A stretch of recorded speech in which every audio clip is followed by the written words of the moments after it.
All right, here we go. Back again. How you guys all doing? Another week. Need a little volume down there. There you go. There we go. That's hot mic. So hot. Hot mic. Hot. Ooh, it's hot. Okay. Yeah. Good stuff. How come I feel like I'm in the? Oh, there we go. There's a little distance there. All right. Hey, we're back again. Hope you guys all had a good week. Yeah. The world is still here despite all the pandemonium that's happening again. We've got. Oh my lord. What a crazy! It's crazy. Just another crazy. It's week. another crazy. You know what? But you know what? We're not going to talk about it today. No. It just we decided we're not doing it. Done and done. I'm just not doing it. Just not doing it. I'm taking a break. We're going positive. We're going positive. So there's a bunch of stuff. So there's some movie news, some pop culture news. Movie news, pop culture news. You opened my eyes to some new bands. I've been on the search for bands this last little while. Actually, like how it all started. I'll take you through the journey really quick, and then we'll talk about how you got me into some of this other stuff. Well, you haven't gotten me into it. Because I don't feel like I'm into it. Like I'm not into it.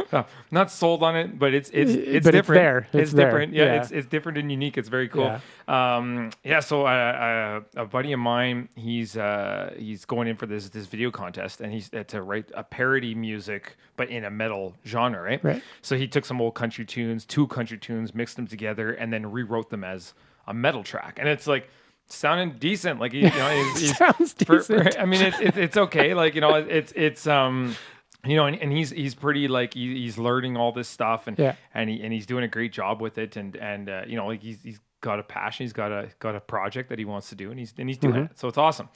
And so it kind of like spurred like this, like my old metal days, whatnot. And I'm like, like I'm gonna check out metal bands of other cultures. So I'm like, like, is there an Indian metal band?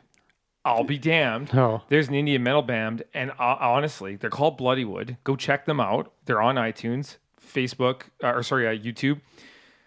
Like they've become like one of my all-time favorites. Like they are amazing. They're so good, and but do they sing in? So they sing in some English and in some, I believe it's Punjabi. Pranita might have to correct me on that. But it's like the traditional like the traditional drum, and then they've got some of the dancers, like a bit of like a Bollywood vibe to it, but not overly. But that's what I mean. I feel like it's good. What's the best way to put it? I don't know. I feel like that language doesn't lend itself to like aggressive metal music. When you're growling it's awesome. Like when they're growling, like there's this one song called Ari Ari, and they're just like, and it's like, shit. All right. It's deep, and it's so good. So then I started like jumping in, and I'm like, okay, like what are all the countries I can think of that would have a unique language that would lend itself? Because like really German good. metal's been huge for forever. Right, for sure, right? And so like that one I've always known. I'm like, all right, German, and and a friend of ours, he listens to a lot of French rap. And he's from Africa. So I was like, okay, I'm going to go check out. He's from Rwanda. So I'm like, I'm going to go see if there's any Rwanda bands. Not so much. Rwandans aren't really into metal from what I can tell. But then I started going through and I found a Japanese metal band, which surprisingly, it's not like heavy, like, but it's heavy, but it's got like a lot of melodics. Like they do a lot of ballads within the heavy. Okay, yeah. But when they start bringing in the traditional instruments like the yui and all that sort of stuff, damn, it's like really good. The only thing I find with the Japanese metal is they have so many elements. There's so many instruments that it's really hard to. I mean, from an engineer standpoint, from a sound tech standpoint, it'd be really hard to find there's so much that you only have a very small window to try and fit that instrument's identity into the song and have it present, like the presence of that instrument. I found a couple bands really good. Another one that I'm super down with is Mongolian metal.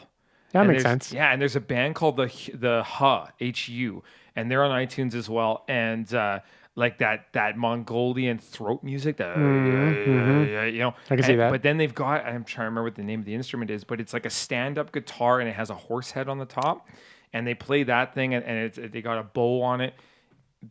It is awesome. Like it's awesome stuff. I'm really into it. So then this got me thinking, and I'm like, you know what? The Klingon language is very unique. It's very like, and I'm like listening to some of this stuff, and I'm like, I've heard this before. Oh yeah, Klingons talk like that.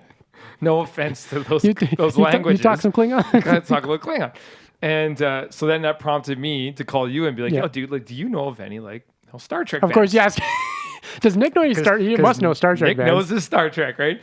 And so anyway, so I gave you a shout, and then tell me what you told me. Tell them what you told me. Yeah. So there's they're called the Captain Kirks. Yeah. I saw them at a recent Star Trek convention. Not really metal, but not really metal, but it's like, but they're like a parody band, like themed band, but in the vein of Gwar, but not. There's a band called the Cybertronic Spree. These guys are awesome. And they're dressed up like Transformers, and they play mostly the original 80s Transformer movie soundtrack. And it's awesome. You got to check out their videos. It's awesome. If you're listening and you haven't seen these guys, the Cybertronic Spree, it is awesome. Yeah. It's like, like I just love the commitment. Right? Like, it's just their costumes not skirting around. Like they go hard. Yeah. And I didn't watch any videos on the Captain Kirks, but I did see some pictures, and I think they dress up and everything as well, right? I've seen them mixed. Yeah. Yeah. Like, okay. so they were the house band at the Vegas convention. Yeah, I went. Shut the fuck up. I love it. I went. And they were sometimes dressed in Starfleet uniforms, and sometimes they were just kind of like cash. Yeah. But it was cool. It's commitment. Awesome. It's commitment. It's amazing. I think it's sort of like what's going on now, and the fact that it's like there's an audience for everything. Yeah. So if there's something you love, you don't have to worry about doing it. You can just do it and put it out there. That's because the beauty of the internet. Yeah, because somebody will find it. Somebody will find you and will find it interesting. Yeah. Like with the Cybertronics figure, like, well, that's only like, so at the time it would be like a ridiculously sort of fringe pop, like culty movie. Yeah. Of the original, Transformers movie. And then to be a live band, which, that popularity has kind of declined, and stuff. It's like, to make a go of it, it's pretty awesome. Yeah. That people will be able to find you online and listen to your stuff and book you for a wedding. Like, I don't know what it would look like if you just came out, your wife came out and those guys were out there playing, but I'd pay to see that show. Oh man, I'd pay to see that show. If you're just chilling there and your wife comes out, she doesn't know, and there's this Cybertronic Spree out there. Yeah, you're like, don't worry, babe, I got the band. I booked the band already. Don't worry. Be the best ever. I'll be the best ever, man. So there is some great stuff out there. Yeah. I mean, we saw the Star Wars crew. That's Alberta local as well. That's the 501st. 501st. Again, like the commitment is awesome. Yeah. And, not a band, but just the cause and the look. We saw the Ghostbusters. Yep. Those guys are gnarly as well. Again, local crew. They do. Like you don't get much better than that. The authenticity of it. Oh, they're better than I mean, even when you go to these cons, the costumes, the props, they're better than now that a lot of shows are getting remastered in HD and a lot of movies are coming out in 4K. Yeah, you can see that stuff was crappy because they had to. I mean, way back when we talked to Darren Bland there. Yes. Talking about the props, it's just like they're garbage. Yeah. Yeah, they really even are. some of the ones that he brought, I was so surprised. Like in person, you're like, it's kind of like not what I expected. Yeah, exactly. And it's the same. And I was just watching an episode of Next Generation last night actually, and I saw the turbo lift, the finish on the turbo lift in HD. It's junk. Right. You can see the overspray and the panel lines, and you can see, it just because they didn't build it to look that good. Yep. But then these people that are building these costumes and stuff, and they go to conventions, it's like, well, you're this far away from them. You can touch it. You can touch it. So they go all out. Right. It's just really cool. Yeah. So super gnarly, man. And then in the movie news, some pretty cool stuff coming out. I just showed you that the Project Power. Project Power, yeah. So the new Jamie Foxx coming on Netflix right away. That's cool. Man, looks awesome. Like for a Netflix track, but I think it looks so good. But Netflix is buying a lot of movies that I think were going to go to theater. Oh Oh, yeah. And they've I been never thought of funding. that. They've been funding them because they're like, well, that ain't going to happen anytime Right. soon. So like, we'll Right. just pick them up, right? So it could have been originally for the big screen. Yeah.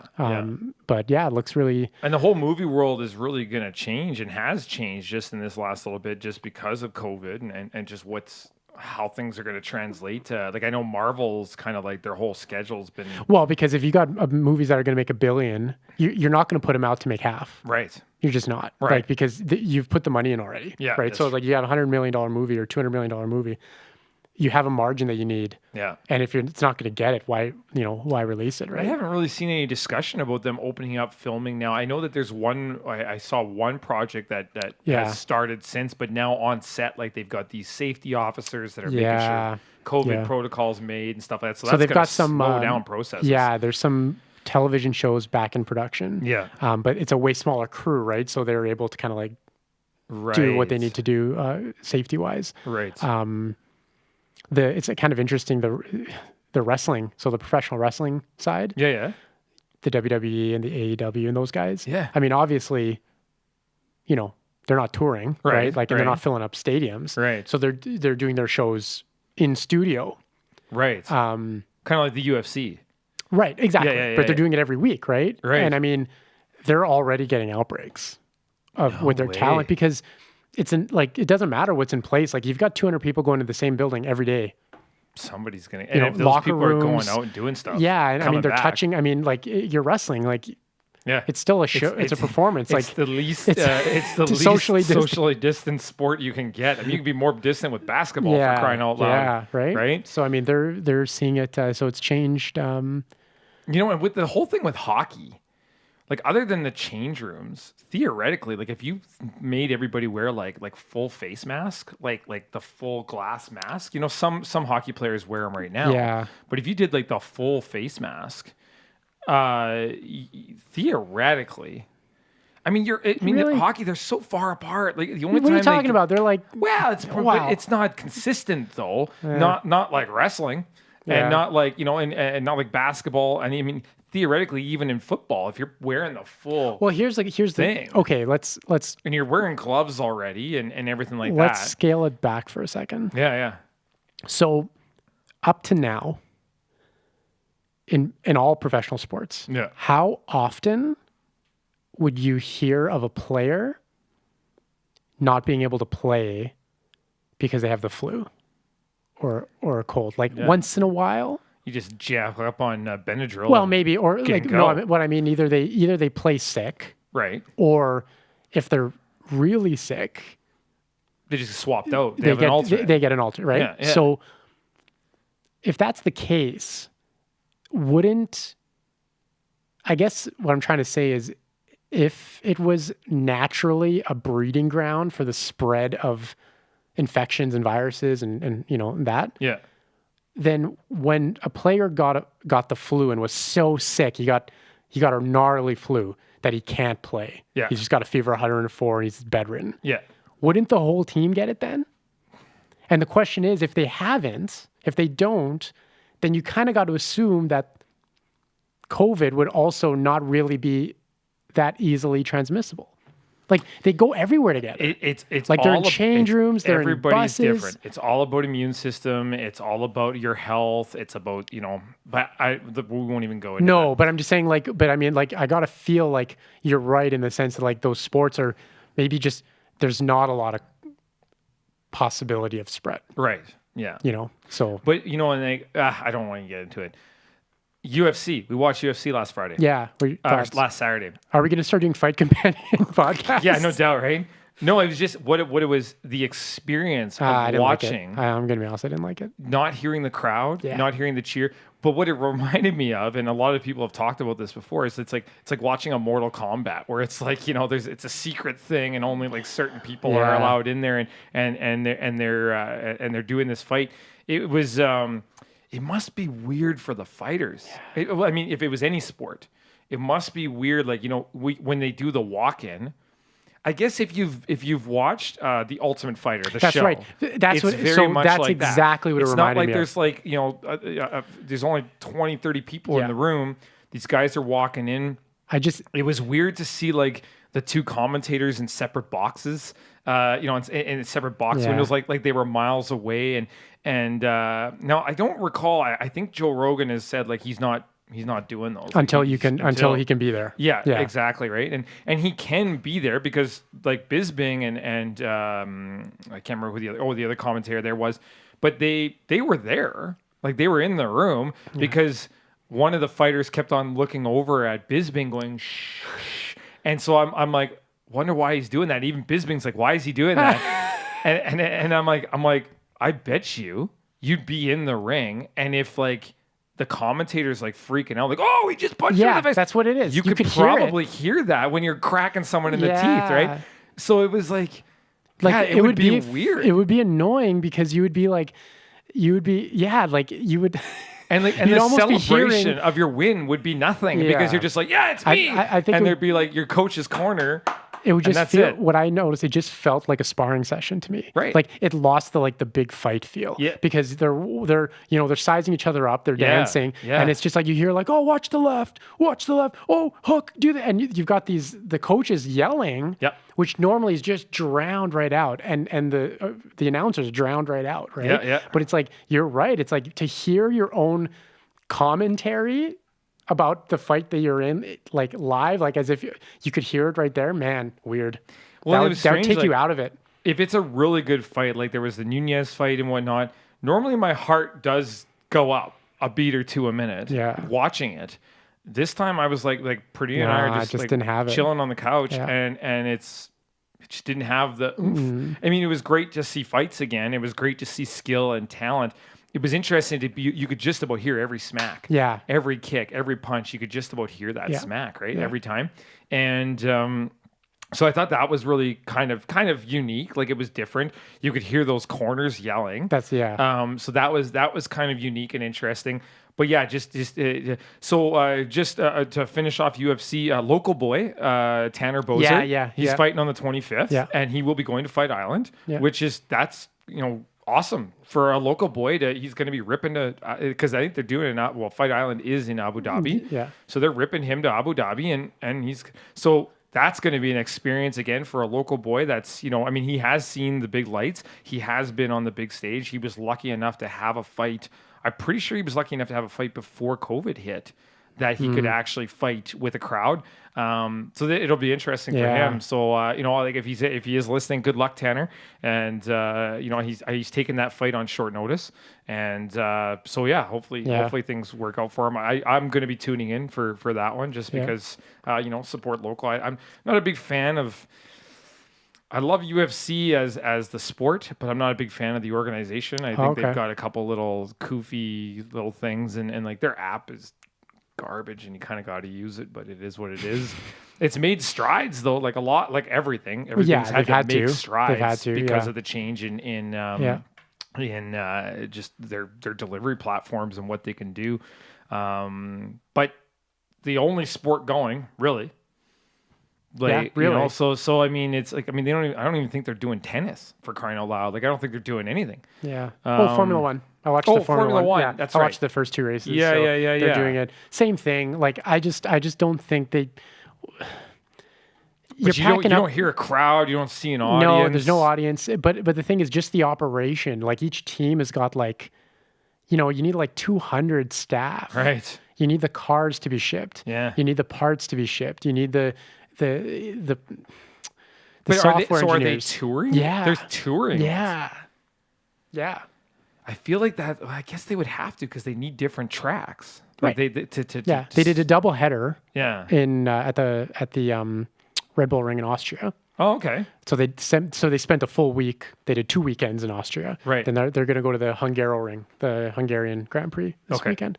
But so for the drivers, not as big of a deal except for the podium celebration, like getting out of their car and having the crowd. Yes. But in the car, with the engine bolted to your spine and you're so in the zone, and you're just talking to your engineer, like it is what it is. I don't think it affects them. Yeah. You probably don't hear the crowd when you're ripping by 200 miles an hour. No, right? You don't hear anything. So I'm not, they're, and also to be honest, even from a watching it on TV perspective, the camera's always in car, on the side of a car, on a specific corner. You've got a lot of commentary going on, which, so actually, to be honest, like the experience for me wasn't that different, right? Really. Like, so that was kind of cool. I just don't think how they're going to keep everybody healthy, flying around the world with like,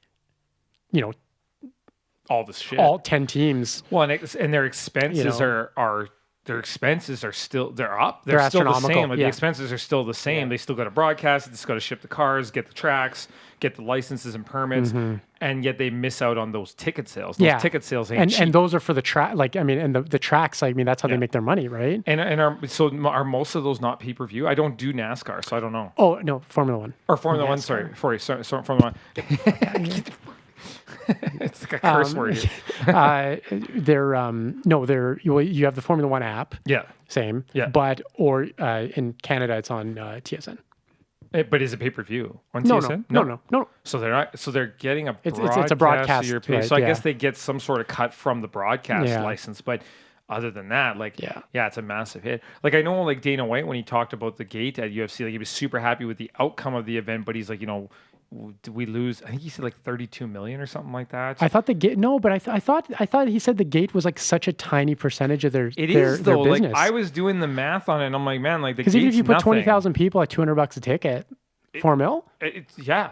Like, and they're gonna and they that's run if you sell out every event, and you're not always doing those big events where you're doing. And I mean, like you said, 20,000. Yeah, there's not that many arenas that hold 20,000. No, actually, you're more like 13, 16, like 13 to 18, right? Yeah. So they're like, I've heard gate numbers under 1 million before. So like when he does his post-fight, that's where he talks about it. Yeah, and like a lot of those are like fight nights where they're like not really the greatest card, but still, like, I've heard gate numbers under 1 million. So. When he said a number there after the Abu Dhabi one, and I was like, man, like, that seems really high. That's a number you're missing out on. And I'm doing the math. I'm like, if you were selling tickets, like, you'd have to be selling those $5,000 ringside tickets out to hit the numbers. Well, maybe there's also like tickets to the weigh-in. There's probably like meet and greets. I guess there's probably too. Like ancillary stuff on the weekend that they do. So. Yeah, I don't know. It's before we go, we're running out of time here. Last thing about that Abu Dhabi thing, that island. I did some research on that island. Holy crap, man-made island. It's got the Ferrari Center on it. It's got the world's largest water park. It's got the track on the racetrack. It's got the racetrack on it. That island is gnarly. Like, those guys know how to do it. Those shakes. Those shakes know how to shake. They know how to shake. Holy moly. There is some phenomenal stuff happening. We're gonna quickly bring it back to local politics. Yeah. It's unreal when your government has access to the oil that you're selling. And is able to get it to market. Am I right? It's like, it's the damnedest thing. Well, it knows how to spend it. It knows how to spend it. When they do to be fair, they're basically a dictatorship as well. But yeah, that's true. Yeah. But anyway, it's we digress. An interesting contrast. We're not building anything out here. That's all I'm saying. Can't even build our own. We can't even build an arena that works. Oh God! Just pour a little water on it. Pour a little water on it, and it falls apart. Yeah, that is some amazing. So they got a lot of work to do because it's starting lickety split, starting right away. That's right. And I know, like last night, so with the rain that came through on that building, they were still like immediately they're like, nope, this is not going to affect our contract for the hockey that's coming up and whatnot. But I mean, like, it looked like it was a lot of damage. Yeah, like the roof on that one video I saw, like that's on the entranceway. That's on the entranceway. So I mean, it's a lot of damage, probably money wise, but probably operationally not so much. Probably not so right. much. It just looks bad. Yeah, exactly. It just looked bad, and then PR wise, that's a hell of Edmonton. It's a hell of a mess to clean up. PR like from that's a I mean, did you see that video about like the Edmonton pitch video for? No. Oh, so funny. So it's basically this, so the premier did that video of like, come to Alberta. Right. And it was basically a tourism video for the Rocky Mountains. They basically showed a little bit of Calgary and the Rockies. Right. They didn't really show any of Edmonton. So some guy made an Edmonton one. Oh, jeez. And it was good because it's basically like, we got to put them up in like our 3 hotels that we have. And right. It was funny. You should check it out. But it's basically, I mean, if you're a hockey wife with 2 kids, and you're living in Tampa or LA or New York or whatever in your $6 million house, and man, when you get shipped up here, shit's different, baby. You're in for it. Shit is different. You are in for it. Oh man, so awesome! Thank you so much for joining us again, you guys. That's it for us. Short and sweet, jam packed with yummies. So anyway, that wasn't rehearsed. No, that wasn't rehearsed. Stay safe. Save your calendars for next week. We will be back, and have a great weekend. See ya. Peace.